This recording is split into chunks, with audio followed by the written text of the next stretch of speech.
students, welcome to RS Group of Schools. I am Gaurav Sharma, your computer teacher.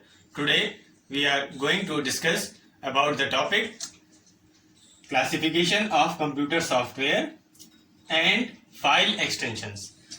आज हम आपके computer के topic computer software के बारे में डिस्कस करेंगे और साथ ही साथ हम आपको कुछ कॉमन फाइल एक्सटेंशंस के बारे में भी बताएंगे कि फाइल एक्सटेंशंस क्या होते हैं और उनके कुछ एग्जांपल्स भी हम डिस्कस करेंगे। स्टूडेंट, सबसे पहले हम बात करेंगे कि व्हाट इज कंप्यूटर सॉफ्टवेयर। देखिए, सॉफ्टवेयर क्या होता है? Set of programs is called software.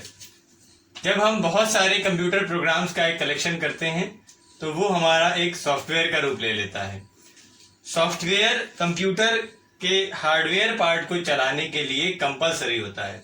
Computer में जो भी हार्डवेयर पार्ट है उसको रन कराने के लिए, उसको यूज करने के लिए हमें उसके एक पर्टिकुलर सॉफ्टवेयर की नीड होती है। जैसे कि जो हमारा कंप्यूटर सिस्टम है, उस पूरे कंप्यूटर सिस्टम को जो चलाता है वो होता है हमारा ऑपरेटिंग सिस्टम। ठीक है, तो अगर हमारे सिस्टम में ऑपरेटिंग सिस्टम नहीं होगा तो हमारा कंप्यूटर काम नहीं करेगा।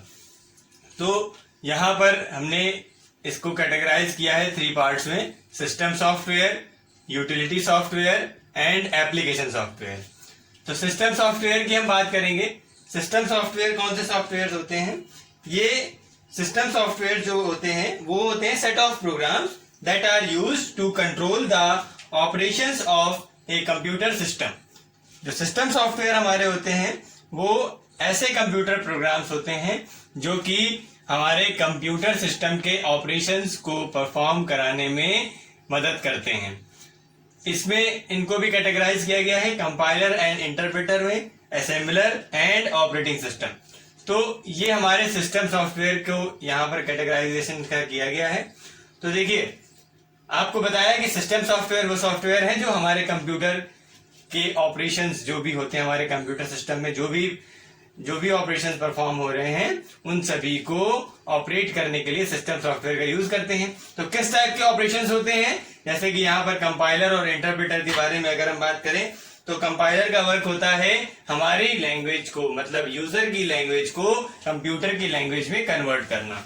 हम यूजर जो हैं वो हम जो भी टाइप करते हैं अब कीबोर्ड के द्वारा, वो सभी कंपाइलर के द्वारा कंप्यूटर की लैंग्वेज में कन्वर्ट किया जाता है, मींस बाइनरी लैंग्वेज में कन्वर्ट किया जाता है, और ताकि वो कंप्यूटर के लिए अंडरस्टैंडेबल हो।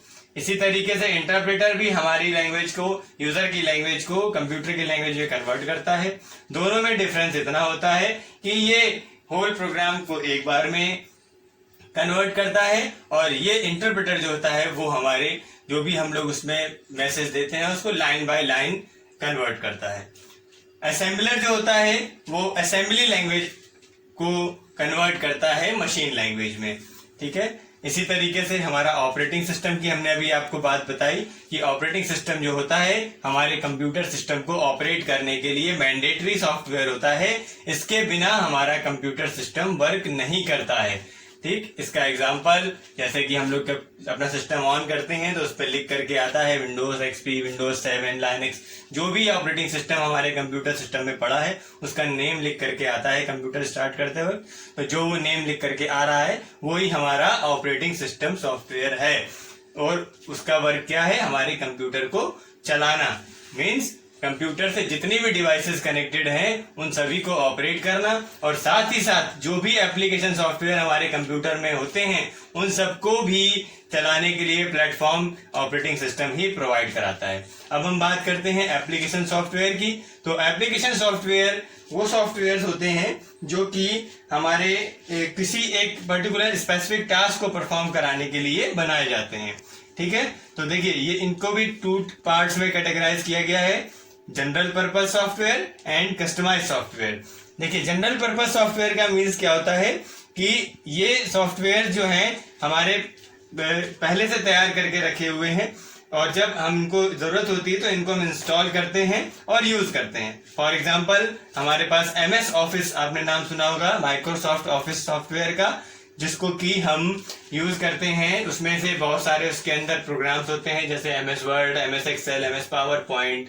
तो उन सब का यूज हम अपनी नीड के अकॉर्डिंग करते हैं। हम MS ऑफिस सॉफ्टवेयर को इंस्टॉल कर लेते हैं और जब जैसी जरूरत पड़ती है हम उस सॉफ्टवेयर को यूज करते हैं। जैसे अगर हमें कोई लेटर टाइप करना है तो MS वर्ड का यूज करेंगे, कोई अगर प्रेजेंटेशन बनानी है तो MS पावर पॉइंट का यूज करेंगे, अगर हमें कोई टेबुलेशन पे काम करना है, कोई नंबर से रिलेटेड वर्क करना है तो हम MS एक्सेल का यूज कर लेंगे। अब हम बात करेंगे कस्टमाइज सॉफ्टवेयर क्या है। कस्टमाइज सॉफ्टवेयर किसी पर्टिकुलर नीड के लिए अगर बनाए गए, जैसे कि मान लीजिए कि हम आपका एक स्कूल का एक सॉफ्टवेयर तैयार किया गया है जिसको कि हम यूज कर रहे हैं अपने स्कूल से रिलेटेड जो भी डेटा है उसको सेव करने के लिए, तो वो जो सॉफ्टवेयर होगा हमारा कस्टमाइज सॉफ्टवेयर कहलाएगा। ये किसी पर्टिकुलर नीड के लिए अगर अलग से तैयार किया जाता है तो वो कस्टमाइज सॉफ्टवेयर हमारी नीड के अकॉर्डिंग। देखिए कस्टमाइज क्यों बोलते हैं, मींस हमें जैसी जैसी नीड है हम वही चीजें इसमें अवेलेबल कराएंगे। जो हमारे जनरल पर्पज है, MS वर्ड है, उसमें बहुत सारे ऑप्शंस हैं, कुछ हमारे नीड के हैं, कुछ नहीं भी हैं, एक्स्ट्रा में हैं, लेकिन फिर भी हमें उसको क्या करना पड़ता है, पूरे सॉफ्टवेयर को इंस्टॉल करना पड़ता है। ऐसा नहीं है कि जितना हमारे नीड का है हम उतना ही इंस्टॉल कर लें बाकी छोड़ दें। लेकिन कस्टमाइज सॉफ्टवेयर वो सॉफ्टवेयर होगा जो हम अपनी नीड के अकॉर्डिंग उसमें ऑप्शंस रखवा सकते हैं और उन्हीं ऑप्शंस को जो हमारी जरूरत के हैं उनको यूज करेंगे, तो ये हमारा कस्टमाइज सॉफ्टवेयर हो जाएगा। इसी तरीके से हमारा एक पार्ट यहाँ पर बचा है यूटिलिटी सॉफ्टवेयर। देखिए यूटिलिटी सॉफ्टवेयर क्या होता है, जब ऐसा कोई सॉफ्टवेयर, ये सॉफ्टवेयर हमारा एक तरीके का सिस्टम सॉफ्टवेयर का ही पार्ट होता है और इसमें इसका वर्क देखिए क्या होता है। इसकी हेल्प से हम क्या कर सकते हैं, जैसे कि हमने आपको बताया ऑपरेटिंग सिस्टम हमारे कंप्यूटर को चलाने का काम करता है। यूटिलिटी सॉफ्टवेयर क्या करता है, छोटे छोटे स्मॉल प्रोग्राम्स होते हैं इसमें, तो उनका वर्क होता है हमारे ऑपरेटिंग जो कंप्यूटर सिस्टम है हमारा उसको कमांड करने में। कमांड करने का मीन्स क्या है, जैसे कि मान लीजिए हम आपको एक एग्जांपल बताते हैं, जैसे कि इसका यूटिलिटी सॉफ्टवेयर का एक एग्जांपल होता है एंटीवायरस। आप देखिए एंटीवायरस क्या होता है, हमारे कंप्यूटर सिस्टम में जो भी वायरसेस हैं या जो भी अनवांटेड फाइल्स हैं उन सभी को डिटेक्ट करना, उनको डिलीट करना, अनऑथराइज्ड एक्सेस को रोकना, तो ये सब भी काम क्या है हमारे एंटीवायरस के होते हैं। तो एंटीवायरस जो है हमारा एक तरीके का यूटिलिटी सॉफ्टवेयर का एग्जांपल है। इसी तरीके से डिस्क क्लीनअप एक सॉफ्टवेयर होता है, डिस्क डिफ्रैगमेंटर सॉफ्टवेयर होता है। तो इन सब के वर्क क्या है, हमारे कंप्यूटर सिस्टम एक तरीके का सिस्टम सॉफ्टवेयर की तरह ये वर्क कर रहे हैं, ठीक है, लेकिन ये भी ऑप्शनल है। अगर हमें जरूरत है तो हम इनका यूज करते हैं, अगर जरूरत नहीं है तो नहीं करते। अगर हमें लगता है कि हमें एंटीवायरस की नीड है तो हम उसको इंस्टॉल करेंगे, अगर नीड नहीं है तो इंस्टॉल नहीं करेंगे। तो इस तरीके से ये सभी सॉफ्टवेयर्स हैं जिनकी हेल्प से, ये सब सॉफ्टवेयर के पार्ट्स हैं, जैसे कि system software, utility software and application software. इन सभी की हेल्प से हम अपने कंप्यूटर सिस्टम में प्रोग्राम्स को रन कर सकते हैं। स्टूडेंट्स, अब हम देखेंगे what are the file extensions. अब हम देखेंगे कि फाइल एक्सटेंशन का मीनिंग क्या है और उसके एग्जांपल्स क्या क्या होते हैं। तो पहले हम समझते हैं कि फाइल एक्सटेंशन है क्या। देखिए फाइल एक्सटेंशन क्या है, suffix at the end of A file name.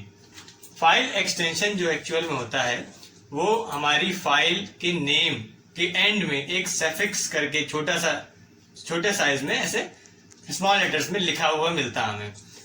तो देखिए अभी हम इसके एग्जांपल्स जब आपसे डिस्कस करेंगे तब आपको ज्यादा क्लियर होगा कि हम किस चीज की बात कर रहे हैं। अभी हम आपको डेफिनेशन के थ्रू ये समझा रहे हैं कि जो भी कोई फाइल है, जैसे कि फॉर एग्जांपल हम आपको बताते हैं, जैसे मान लीजिए एक MS वर्ड की फाइल है, ठीक। अब उसमें हमने जब फाइल को सेव किया तो फाइल को सेव करते वक्त हमने अपने नाम से सेव कर दिया, ठीक है, या हमने किसी भी नाम से, क्लास नाम से सेव कर दिया। तो हम जब फाइल को सेव करेंगे तो क्लास नेम हमने उसमें क्लास टाइप किया और वो फाइल सेव हो गई। अब हम उस फाइल का एक्सटेंशन अगर देखना चाहें, मीन्स हम क्या करेंगे, उस पर राइट क्लिक करेंगे, उसकी प्रॉपर्टीज पे जाके क्लिक करेंगे तो हमको उसका फाइल का नेम विद एक्सटेंशन दिखाई देगा।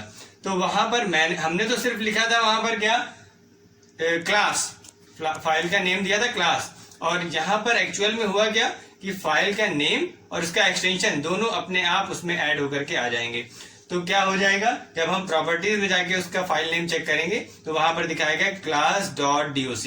मीन्स डीओसी जो होगा वो हमारे डॉक्यूमेंट फाइल का एक्सटेंशन होगा, जो कि एमएस वर्ड को वहां पर शो कर रहा होगा। इस तरीके से और भी बहुत सारे क्या, जितने भी फाइल्स हम लोग सेव करते हैं, जितनी भी डिफरेंट काइंड्स की फाइल्स हम लोग सेव करेंगे, उन सभी के कोई ना कोई एक्सटेंशंस होते हैं। तो कुछ कॉमन फाइल एक्सटेंशंस के बारे में आज हम यहाँ पर डिस्कस करेंगे।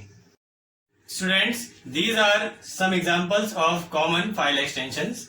यहाँ पर हमने कुछ कॉमन फाइल एक्सटेंशंस लिखे हुए हैं जिनके बारे में हम डिस्कस करते हैं। देखिए, अभी हमने आपको बताया कि जब हम कोई फाइल सेव करते हैं तो उसके लास्ट में उस फाइल नेम के साथ में एक एक्सटेंशन अपने आप जुड़ के आ जाता है, जो कि उसका एक्सटेंशन कहलाता है। वो एक्सटेंशन जो होता है वो हमको उस फाइल के बारे में बताता है, मीन्स उस फाइल की पहचान कराता है। हम अगर उस फाइल को ओपन ना भी करें और हम किसी फाइल के नेम के साथ में उसका एक्सटेंशन रीड कर लें तो हम ये समझ सकते हैं, ये जान जाएंगे कि ये फाइल कौन सी फाइल है, किस सॉफ्टवेयर से रिलेटेड फाइल है। जैसे कि यहाँ पर एग्जांपल हम समझते हैं, यहाँ जैसे लिखा हुआ है .doc, ठीक है, तो ये शो कर रहा है कि ये एक डॉक्यूमेंट फाइल है, तो इसका एक्सटेंशन होता है .doc। जब हम कोई एमएस वर्ड की फाइल सेव करते हैं तो उसके फाइल नेम को हम टाइप करेंगे और सेव बटन पे क्लिक करेंगे तो फाइल नेम के साथ में .doc एक्सटेंशन जुड़ के अपने आप आ जाता है। इसी तरीके से और भी है, उनके बारे में हम बताते हैं। जैसे कि अगर कोई पीडीएफ फाइल हम सेव करते हैं तो .pdf उसका एक्सटेंशन होता है। ऑडियो फाइल आपने सुना होगा कि MP3 सॉन्ग्स, है ना, आपने सुना होगा कि MP3 सॉन्ग्स लेकर के आओ या MP3 सॉन्ग प्ले करो। इसका मीनिंग क्या है कि ऑडियो सॉन्ग्स की बात हो रही है, ठीक है। तो MP3 क्यों बोलते हैं, क्योंकि ऑडियो सॉन्ग्स का एक्सटेंशन जो होता है वो .mp3 होता है। इसी तरीके से .zip जिप फाइल कराती है, ये होता है हमारा कंप्रेस्ड फाइल। देखिए, कंप्रेस्ड फाइल क्या होती है, जब हमारे पास कोई फाइल, बहुत ज्यादा फाइल्स हमारे पास हैं और उनको हम कम स्पेस में रखना चाहते हैं तो वो कंप्रेस्ड फाइल, उसको हम कंप्रेस कर सकते हैं। साथ ही साथ और कब कंप्रेस किया जाता है, अगर हमें किसी फाइल को एक जगह से दूसरी जगह ट्रांसफर करना है। जैसे मान लीजिए अगर हम लोग ईमेल में कोई फाइल, बहुत सारी फाइल सेंड करते हैं एक साथ, तो वो जिप होकर के, एक कंप्रेस्ड होकर के एक पर्टिकुलर फाइल में जिप हो जाती हैं और फिर वो ट्रांसफर हो जाती हैं। तो उससे क्या होता है कि फाइल का साइज जो है वो कम हो जाता है, डेटा वैसे का वैसा ही रहता है, फाइल का साइज हम कंप्रेस कर सकते हैं। तो ये हमारा इसका एक्सटेंशन होता है .zip। और भी एक्सटेंशंस होते हैं कंप्रेस फाइल के, जैसे WinRAR के लिए इसका होता है एक्सटेंशन, WinRAR के लिए RAR होता है, ठीक है, इसका एक्सटेंशन। इसी तरीके से देखिए, एग्जीक्यूटेबल फाइल .exe।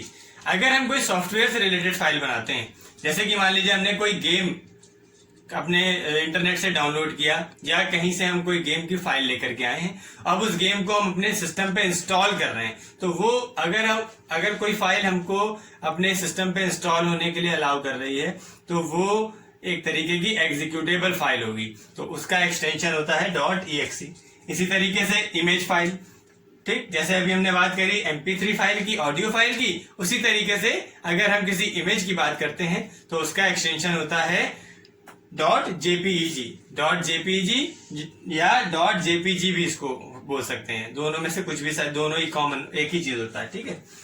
इसी तरीके से एक्टिव सर्वर पेज के लिए .asp इसका एक्सटेंशन है। HTML की हम बात करते हैं, HTML क्या होता है, हमारा वेब पेज डिजाइन करने के लिए एक एप्लीकेशन सॉफ्टवेयर है जिसकी हेल्प से हम लोग क्या कर सकते हैं, वेब पेज को डिजाइन कर सकते हैं। तो उसके लिए एक्सटेंशन .html होता है या .htm भी होता है। इसी तरीके से MS पावरपॉइंट, जैसे हमने MS वर्ड की बात करी तो .doc, MS पावरपॉइंट के लिए होता है एक्सटेंशन .ppt। तो ये भी हमने, आप लोगों ने कई बार सुना होगा कि आपसे कोई बोलेगा कि एक PPT फाइल बनाइए या एक PPT क्रिएट करिए, तो क्यों बोलते हैं, क्योंकि हमारे MS पावरपॉइंट की जो फाइल होती है उसका एक्सटेंशन होता है .ppt। अब C प्रोग्रामिंग देखिए क्या है, C प्रोग्रामिंग आपके सिलेबस में है, ठीक है। तो C प्रोग्रामिंग का जब प्रोग्राम हम सेव करते हैं तो एक्सटेंशन लग के आता है .c। इसी तरीके से MS एक्सेल, जैसे वर्ड, पावरपॉइंट और हम MS एक्सेल भी पढ़ते हैं, तो MS एक्सेल की फाइल अगर सेव करते हैं तो .xls करके उसका एक्सटेंशन आता है। कोई अगर टेम्परेरी फाइल हमारे सिस्टम में सेव हो रही है तो उसका आएगा .tmp करके। इससे हम पहचान सकते हैं कि ये फाइल टेम्परेरी फाइल है, इसको हम समय समय पे टाइम पे डिलीट करते रहते हैं अपने सिस्टम की मेमोरी को क्लीन करने के लिए। वीडियो फाइल .mp4, ठीक है। ऑडियो फाइल की हमने बात करी .mp3, और इसी तरीके से अगर कोई वीडियो फाइल है तो वो कहलाएगी .mp4। और भी बहुत सारे वीडियो फाइल के एक्सटेंशंस होते हैं। और यहाँ पर एक और लिखा हुआ है लास्ट .txt, ये है हमारे टेक्स्ट फाइल का एक्सटेंशन। टेक्स्ट फाइल मतलब अगर हम लोग अपने सिस्टम पे नोटपैड में कोई फाइल बनाते हैं, उसको सेव करते हैं, तो जब हम उसका एक्सटेंशन चेक करेंगे तो वहां पर लिखा होगा .txt उसके एक्सटेंशन के नेम में। तो इस तरीके से ये सारे हमारे फाइल के कुछ एक्सटेंशन के एग्जांपल्स हैं। तो इन सभी को समझने की कोशिश करिए। इसके पहले भी जो हमने सॉफ्टवेयर टॉपिक आपको पढ़ाया उसको भी समझने की कोशिश करिए। तब तक के लिए keep studying and be happy always. Thank you.